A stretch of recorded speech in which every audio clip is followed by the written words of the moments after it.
Bem-vindo a mais um vídeo. Hoje nós vamos conversar sobre o Pai Goriot, do Honoré de Balzac. Esse clássico francês aqui que faz parte da Comédia Humana, né, que é um compilado de todas as grandes obras aí do Balzac. Esse pra mim foi um livro de altos e baixos, devo dizer. Não foi um livro que eu favoritei, que eu achei incrível, nem nada disso, mas também não foi um livro que eu achei ruim ou chato. Ele é um livro realmente de altos e baixos, porque no começo ele é um pouco enfadonho, ele é bem descritivo. Não que isso seja um problema pra mim, porque eu geralmente gosto de autores bem descritivos, como Victor Hugo ou como Melville, mas nesse caso eu não achei que tinha tanto objetivo essas descrições enormes que o Balzac faz aqui nessa obra. Por isso que eu achei ele um livro bom, eu achei um enredo muito bom também. Ele fecha muito bem em todos os pontos assim da história, a história é bem desenvolvida, mas não foi um livro que eu favoritei, não foi um autor que eu penso que eu gostaria de ler todas as coisas. O Pai Goriot e Ilusões Perdidas são considerados os melhores livros desse autor aqui, então eu acredito que Ilusões Perdidas pode ser lido aí no futuro não tão próximo, mas acredito que eu vou ler sim. Mas não pretendo ir atrás de Comédia Humana na íntegra não, porque não foi um autor que eu tive tanta afinidade, digamos assim. Mas longe de mim dizer que é ruim, pelo amor de Deus. Não tô dizendo também que foi chato, nada disso. Eu achei uma leitura bem interessante, mas eu realmente não fui fisgada pelo autor da mesma forma que eu fui por Victor Hugo, por exemplo, que também é um autor francês, né, quase contemporâneo, dá pra dizer. Mas fato é que essa obra aqui supre o seu objetivo, que é denunciar a aristocracia parisiense da época em que foi escrito, né? Ele foi publicado por meados de 1840, mas a história se passa em 1820. Então é um período de restauração francesa, né? É o pós-revolução francesa. Então a gente vê aqui o surgimento de toda essa burguesia parisiense e de como o dinheiro é colocado num destaque muito grande, tudo precisa ser feito por meio do dinheiro. As pessoas sacrificam muitas coisas simplesmente para estar nessa aristocracia parisiense. Então ele descreve muito bem essas situações. É interessante observar como o autor fica muito entre o realismo e o romantismo. Inclusive aqui nas 3 obras que eu vou comentar depois, comenta justamente um pouco sobre isso, porque ele é muito realista, assim, no sentido de pontuar muito bem como são as pessoas da época. Ele descreve muito, né? Ele é bem descritivo e você consegue visualizar muito bem, mas ao mesmo tempo tem os personagens com os rompantes de romantismo aqui. Bom, vamos à história então. A história desse livro vai se passar inicialmente na Casa Vauquer. Essa casa é uma pensão que é cuidada pela senhora Vauquer, né? Ela tem essa pensão aí nos subúrbios de Paris. E nessa casa moram alguns personagens que são bem importantes aqui no livro. São eles o próprio Pai Goriot, ele é chamado assim de uma forma pejorativa mesmo, as pessoas deram esse apelido. O Pai Goriot era uma pessoa muito rica, ele enriqueceu por meio da inflação e do pós-revolução francesa, porque o que aconteceu foi que os preços subiram muito e ele se aproveitou dessa situação para vender a muito mais do que valia na época, e foi assim que ele enriqueceu, vendendo farinha principalmente e esse tipo de coisa. Então ele se tornou um grande comerciante, mas nem por isso ele se torna um grande aristocrata, né? Então o que acontece é que ele tem 2 filhas, e que são a Anastácia e a Delfina, e ele vai passar a vida inteira sacrificando todo o seu dinheiro e toda a sua energia, tudo possível, para que essas 2 filhas sejam felizes e especialmente sejam da aristocracia parisiense. Então ele vai arranjar o casamento delas com 2 pessoas importantes para que elas tenham essa entrada na sociedade de fato. Além do Pai Goriot, que mora nessa pensão, então, mora também o Eugène de Rastignac, que aí sim, esse é, pelo menos do meu ponto de vista, é o personagem principal dessa história. Rastignac é do sul da França, de uma família mais pobre, mas ele conseguiu aí todas as economias da família para ir morar em Paris e estudar direito. Então ele é um estudante de direito, um futuro advogado, mas ele vai começar a se deslumbrar com essa aristocracia parisiense. Ele vê a riqueza, vê as pessoas em bailes e tudo mais, e aquilo vai atiçando ele, essa vontade de fazer parte desse grupo seleto de pessoas que é a aristocracia parisiense. Embora a família do Eugène seja bem humilde, assim, ele tem uma parente que é a Viscondessa de Pouzin, se não me engano é assim que fala, não. Não se incomodem com o meu francês aí, que é inexistente. Então ele tem essa parente que é rica, que é da aristocracia, e aí vai ser por meio dela que ele vai tentar entrar nessa grande sociedade, por meio dela que ele vai conseguir dicas e conseguir roupas. E aí a gente vai acompanhar essa jornada do Rastignac por essa tentativa de subir na vida, seja pelos meios corretos ou pelos meios incorretos. E além dele, também mora nessa pensão o Vautrin. Vautrin é um cara mais velho, de uns 40 anos, ele é bem desenvolto, ele fala muito bem, ele conquista muitas pessoas da pensão, mas ele tem alguns segredos que vão surgindo aí no decorrer do enredo, que são bem importantes para a história ter esse desfecho bem interessante que tem. E aí é nessa história que ele vai destrinchando essa sociedade e mostrando como essas duas filhas do pai Goriot usaram até a última migalha e o último fio de esperança possível desse homem e acabaram explorando ele de uma forma bem assim cruel mesmo, porque elas sempre precisavam de dinheiro, sempre precisavam de ajuda. Elas tinham seus amantes, como todo mundo na aristocracia parisiense, parece que todo mundo tem seu amante, tem seu marido, tem seus gastos e gasta em jogo, em roupa, e fica bem assim notório como as aparências são muito mais importantes do que qualquer outra coisa, porque o Rastignac, para participar dos bailes, para aparecer na casa das escondessas, enfim, ele precisa usar todos os dinheirinhos guardados aí da sua família, ele manda carta pedindo ajuda e tal, e ele vai sugando assim todas essas economias para comprar luvas, comprar sapatos, comprar roupas. Essa tentativa de entrar na sociedade chama muita atenção do Vautrin também. O Vautrin vai inclusive sugerir para ele, olha, aqui na nossa pensão tem uma moça chamada Vitorina e o pai dela renega ela tem um irmão mais velho, que é a única pessoa que o pai dela realmente liga, e ela vai ter uma fortuna milionária se esse irmão morrer. A mãe dela também já tinha falecido, e por que você simplesmente aí não deixa que eu mexa os pauzinhos pra que o irmão dela faleça e aí você casa com ela e fica rico, ela já gosta de você mesmo e tal.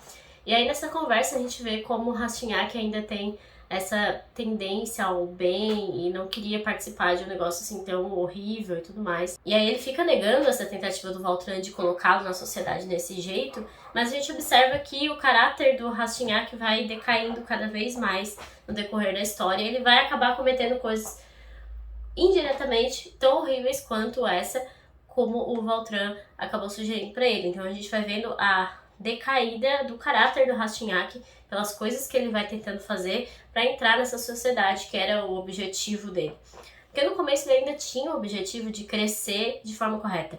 Então ele pensava em estudar, em batalhar o suficientemente para ser um bom advogado e ter dinheiro depois de muito tempo, entrar na sociedade e tudo mais, mas ele acaba sendo seduzido por essa vida muito mais fácil de ganhar dinheiro às expensas dos outros e entrar na sociedade e realizar esse objetivo, que era então de se tornar aí uma pessoa notável da sociedade de Paris. E aí tem alguns trechos bem bonitos que eu destaquei aqui, porque o Balzac tem uma escrita muito bonita mesmo, e dá pra ver que além dessas descrições um pouco, na minha opinião, um pouco prolixas demais, ele tem uma escrita bem bonita e bem envolvente, assim.